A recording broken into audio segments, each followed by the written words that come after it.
Good morning, Mr. Chairman. Mr. Johnson, members of the subcommittee, thank you for inviting me here this morning. Over the 75 years that Social Security has existed, many changes to the scope and methods of delivering benefits have been adopted. As time and social needs change, as needs change, the program needs to change accordingly. Arthur Altmeyer, the first commissioner, had a rotary dial on his desk that could be connected to any other phone in America as long as the copper wires in his phone and the operator switchboards would connect them. Compare that to what's available to Commissioner Astrew today. Think about the phones that he uses, the one he walks around with on his hip, the ones on his desk, and all the other devices that he has available to him. As needs changed, as technology changed, the system changed. From time to time, I believe it is our duty to review all elements of this program to see how they are working, both of fulfilling the goals laid out over the program's history and meeting the needs of modern-day participants in the system. Today, Social Security is an important and substantial foundation of the retirement security for U.S. workers as FDR dreamed that it would be. He had the vision. But the world is quite different.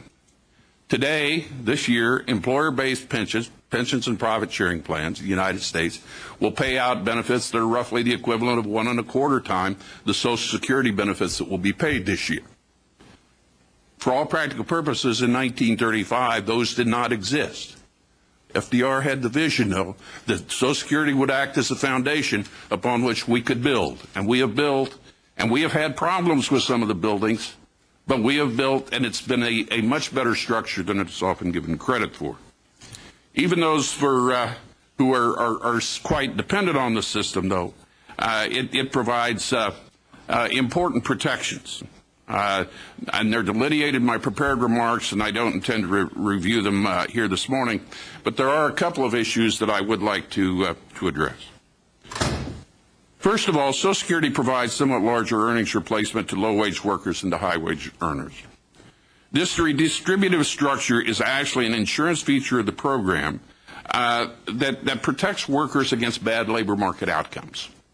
That's what it's all about. If you're not very successful in the labor market, we're going to give you a somewhat higher benefit than somebody who's wildly successful. There is evidence that this feature of the program is not nearly as effective as policymakers have intended over the years, and I believe it should be examined to see if we can't make it more effective. The next item that I would like to address is Franklin Roosevelt's perception about the program that he was creating, that he wanted a retirement savings program to help workers save sufficiently to cover their basic retirement needs. He knew that workers needed a structured program to allow and encourage them to do so. He believed that retirement savings portion of his Social Security program should be funded, that assets needed to be accumulated in parallel to accumulating obligations.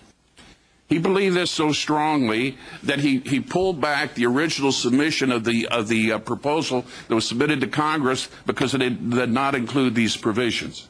He fought time after time legislation rolling back the payroll tax increases because it was a move away from funding. He believed that it was wrong for the Congress in 1935 or 1939 or during the 1940s to run up unfunded obligations that would be left to future Congresses. When he spoke out in 1935, he said that it would be wrong to leave these kinds of unfunded obligations for Congress in 1980. Well, let's roll forward. We're now in 2010. The unfunded liability that FDR said was dishonest. He said it's almost dishonest to do this, to leave future Congresses. Social Security actuaries now estimate has grown to $18.9 trillion. Even looking at the pay-as-you-go unfunded obligation, it's about $5.3 trillion and will likely be more than $6 trillion when the new trustees report comes out.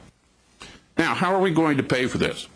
A colleague and I recently published an analysis, and I can make it available to you as referred to in my prepared remarks, where we looked at the burden of the payroll tax and we looked at the burden not only of paying for Social Security but also for Medicare, and that the burden that workers face of paying for their own health insurance through their employer situation and saving for their own retirement. And we came to the conclusion as we look to the future, if we weren't careful, we will have reached the high water mark in terms of prosperity of workers, that we can siphon off all of their future productivity gains to pay for these programs. This is not a legacy we want to leave to our children. Our parents left us a legacy that we would be better off than they were, and we owe them the obligation of the opportunity to make themselves better off than we have been because of their own hard work and their own productivity. Some would like to pretend that we could ignore Social Security financing for now. No doubt medical inflation is of greater concern, but to ignore Social Security financing because health costs are out of control would be akin to telling a patient in chemotherapy for cancer we're going to ignore her throat infection because the cancer is really the lethal problem that she's facing. At the outset, I asked you to picture that phone on Arthur Altmeier's desk. The inference was that things have changed since 1935, and Social Security has changed accordingly. But there are areas where it is not. In 1950, less than 40% of the women between 25 and 64 worked outside the home.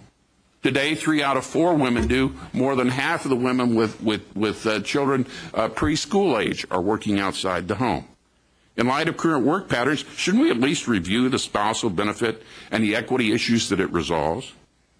Since 1940, we stay in school longer on average and reduce the number of years in our labor because we're starting to work in the labor force later.